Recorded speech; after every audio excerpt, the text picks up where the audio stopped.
Greetings. This is Brother Eli with another installment of Bible Truth Revealed. Today I will be exploring the subject, is Jesus really the Messiah? Is Jesus really the Messiah? Let us start by looking at St. John chapter 1 verses 40 to 41. St. John chapter 1 verses 40 to 41. It reads thus: One of the two which heard John speak and followed him was Andrew, Simon Peter's brother. Verse 41. He first findeth his own brother Simon, and says unto him, We have found the Messiah. We have found the Messiah, which is being interpreted the Christ. So here, he's claiming that they have found the Messiah or Mashiach, which means the anointed one. That's literally what Messiah means, the anointed one.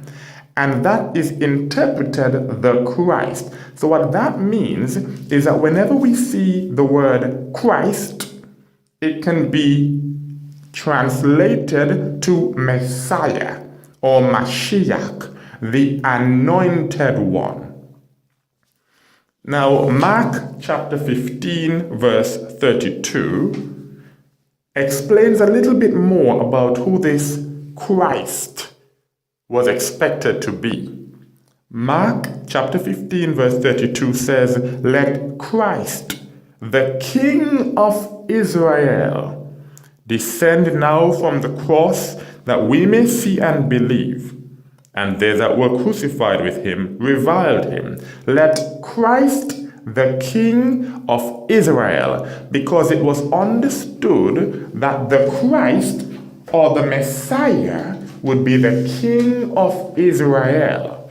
So the question, is Jesus really the Messiah, is asking, is Jesus really the one who was anointed to be King of Israel? Let's go to what we've been told is the Old Testament. I'm going to use a Septuagint because it's the oldest and most reliable Bible version that I could find. And I will start with 1 Kings chapter 16. 1 Kings chapter 16 is actually 1 Samuel chapter 16 in the King James Version of the Bible. So if you're following in the King James Version, you need 1 Samuel chapter 16. If you're following in the Septuagint, it's 1 Kings chapter 16. And I will be reading verses 10 to 13. 1 Kings chapter 16, verses 10 to 13. It shows us David being anointed to be king over Israel. This is how a Messiah or Christ was formed. Verse 10 says, And Jesse caused his 7 sons to pass before Samuel. And Samuel said, The Lord has not chosen these. So the Lord did not choose them to be king over Israel. Verse 11, And Samuel said to Jesse, Hast thou no more sons? And Jesse said, There is yet a little one. Behold, he tends the flock. And Samuel said to Jesse, Send and fetch him, for we may not sit down till he comes. Verse 12, And he sent and fetched him, and he was ruddy, with beauty of eyes, and very goodly to behold. And the Lord said to Samuel, Arise and anoint David. If you remember, Messiah or Mashiach means the anointed one. So here David is being made Messiah or Mashiach, which being interpreted is the Christ. And the Lord said to Samuel, Arise and anoint David, for he is good. Verse 13. And Samuel took the horn of oil and anointed him in the midst of his brethren. And the Spirit of the Lord came upon David from that day forward, and Samuel arose and departed to Armathaim. So we've seen David being made Messiah or Christ, which means he was anointed to be king over Israel. Now let's go to Psalm chapter 2 and hear David speak of this for himself. Psalm chapter 2, a Psalm of David, we're going to read verses 6 to 9. Psalm chapter 2, verses 6 to 9. But I have been made king by him on Zion, his holy mountain. So David is affirming that he has been made king by the Most High God on Zion, his holy mountain. Verse 7, declaring the ordinance of the Lord. The Lord said to me, in other words, the Lord said to King David, thou art my son. The Most High chose him. Thou art my son, today have I begotten thee. And because he's king, chosen by the Most High, listen to what he says in verses 8 and 9. Ask of me, and I will give thee the heathen for thine inheritance, and the ends of the earth for thy possession. Thou shalt rule them with a rod of iron. Thou shalt dash them in pieces as a potter's vessel. So because the Most High has chosen and anointed David to be king over Israel, which is the Messiah, the Christ, he has said to him, not only are you my son that I have begotten this day, but whatever you ask of me, I will give you. I will give you rulership over the whole world if you ask of me.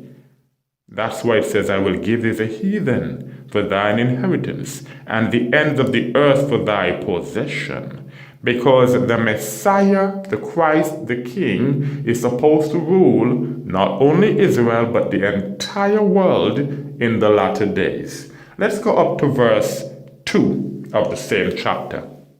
In verse 2, David says, the kings of the earth stood up, and the rulers gathered themselves together against the Lord and against his Christ.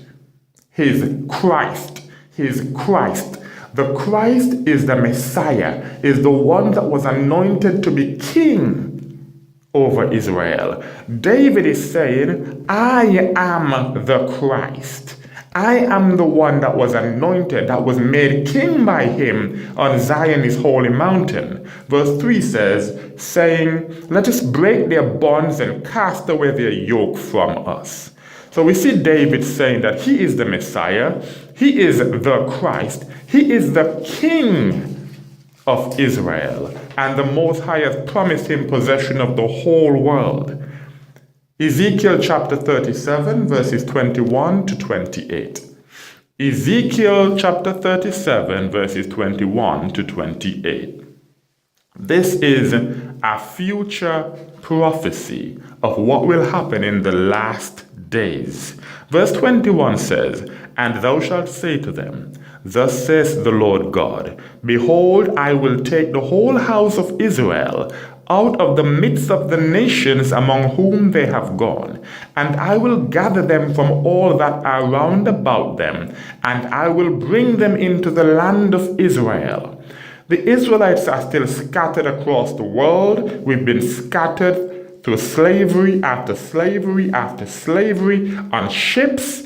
You name it, we've been scattered. We are still amongst the nations, which is evidence that this prophecy has not yet been fulfilled. Verse 22, and I will make them a nation in my land, even on the mountains of Israel, and they shall have one prince. So when we are regathered, we'll have one prince, one ruler, one and no more than one, and they shall be no more two nations.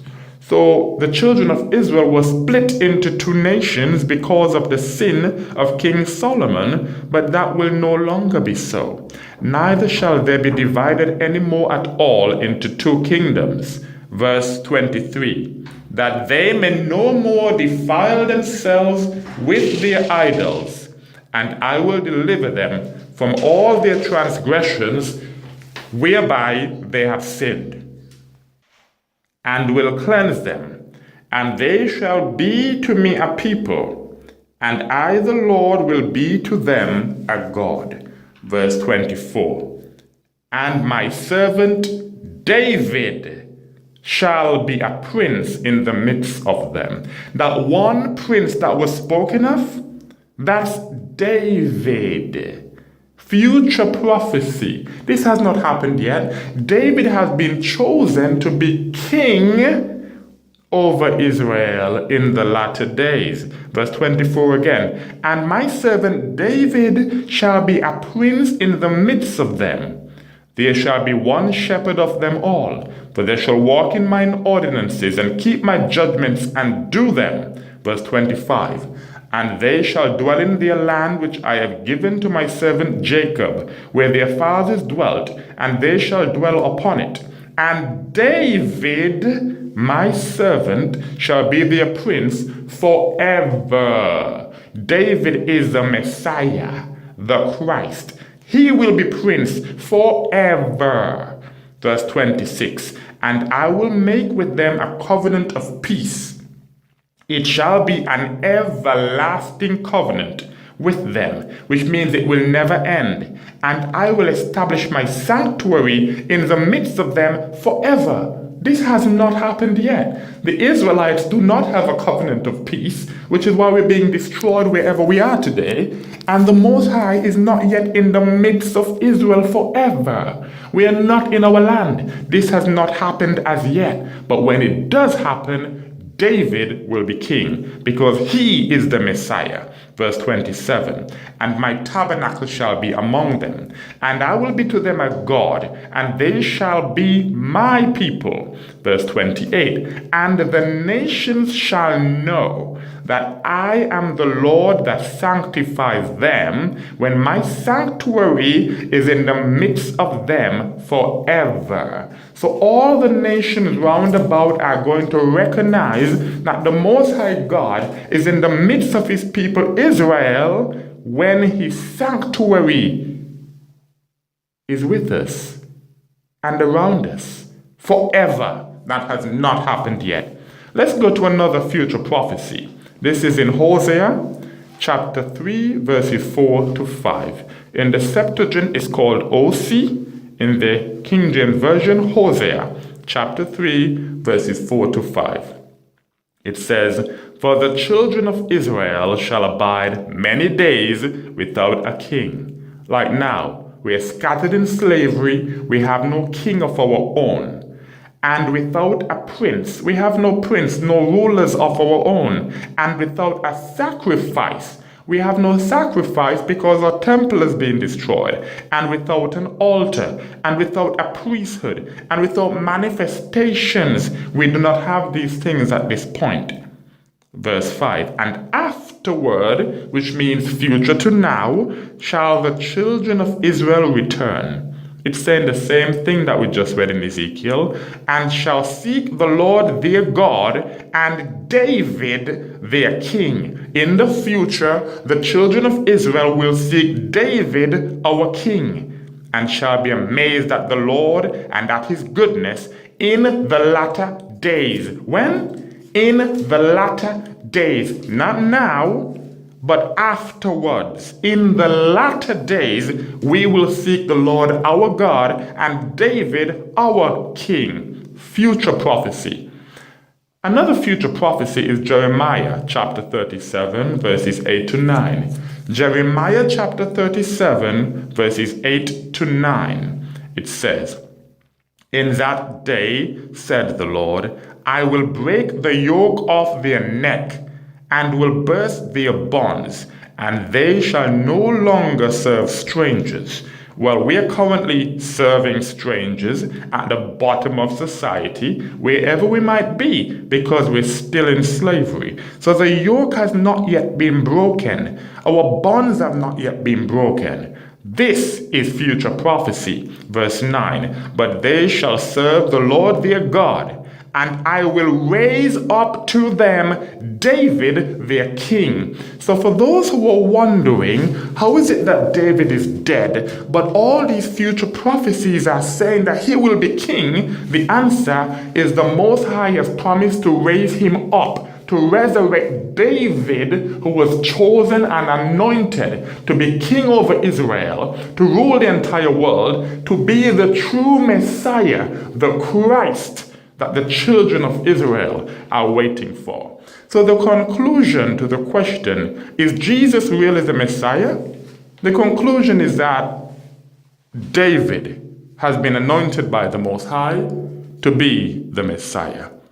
David is a true Messiah.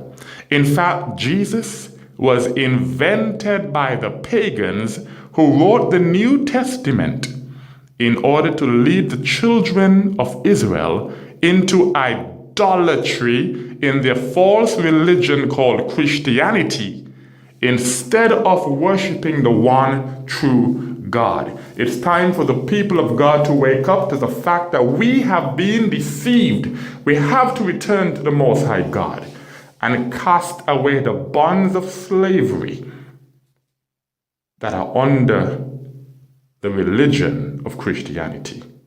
And with that, I say, Shalom.